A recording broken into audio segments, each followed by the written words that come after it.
Hello दोस्तों, हम लोग क्लास 10th फिजिक्स पार्ट 1 प्रकाश का परावर्तन का पार्ट 1 और पार्ट 2 वीडियो देख चुके हैं, है ना।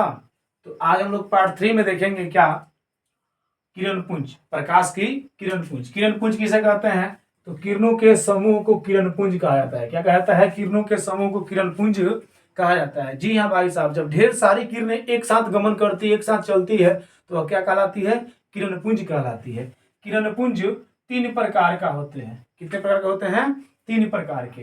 पहला अपसारी, दूसरा समांतर और तीसरा अभिसारी, है ना।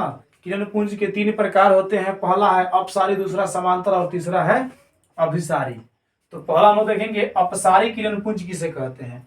इस प्रकार के किरण पुंज में प्रकाश की किरणें एक बिंदु स्रोत से निकलकर, एक बिंदु स्रोत, स्रोत का मतलब क्या होता है? जिस बिंदु से प्रकाश निकले, यानी कि एक बिंदु स्रोत से निकलकर फैलती चली जाती है।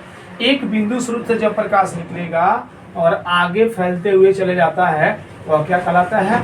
अपसारी किरण पुंज, है ना। यहाँ फिगर बनाए हैं, एक बिंदु से प्रकाश किरण निकला है और आगे की तरफ फैलते हुए चले जा रहा है ना। यहाँ से ऑब्जेक्टिव प्रश्न बनाता है इसका क्या, कि अपसारी किरण पुंज में किरणों के बीच की दूरी बढ़ती है कि घटती है? तो यहाँ देखिए बढ़ रहा है ना। यहाँ जो दूरी है दो किरणों के बीच कम है और यहाँ क्या है? अत्यधिक है ना।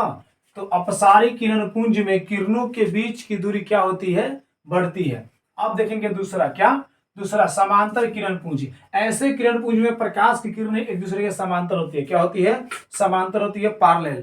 यानी यहाँ फिगर हम बनाए हैं, देखिए सब किरण एक दूसरे क्या है? पैरेलल है। यहाँ से ऑब्जेक्टिव प्रश्न आता है क्या, कि किस किरण पुंज में सभी किरणों की बीच की दूरी क्या होती है? हमेशा समान होती है। तो समांतर किरण पुंज में, यानी कि यहाँ जितना दूरी होगा उतना ही दूरी यहाँ पर होगा, अर्थात इन किरणों के बीच की दूरी सभी जगह क्या होती है?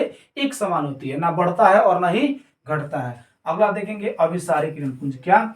अभिसारी किरण पुंज। इस प्रकार के किरण पुंज में प्रकाश की किरणें एक बिंदु पर आकर मिलती है। जी हाँ भाई लोग, क्या? जब प्रकाश की किरणें एक बिंदु पर आकर इकट्ठा होगी तो इस प्रकार का किरण पुंज क्या कहलाता है?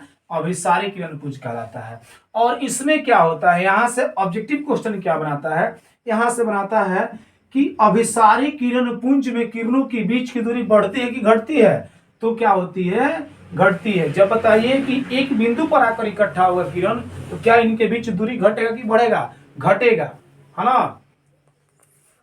तो हम उम्मीद करते हैं कि आप लोगों को खूब अच्छा से आया होगा समझ में। मिलते हैं अगले वीडियो में, इसमें यहीं तक बस। अगर वीडियो अच्छा लगे तो चैनल को सब्सक्राइब और वीडियो को लाइक जरूर करें।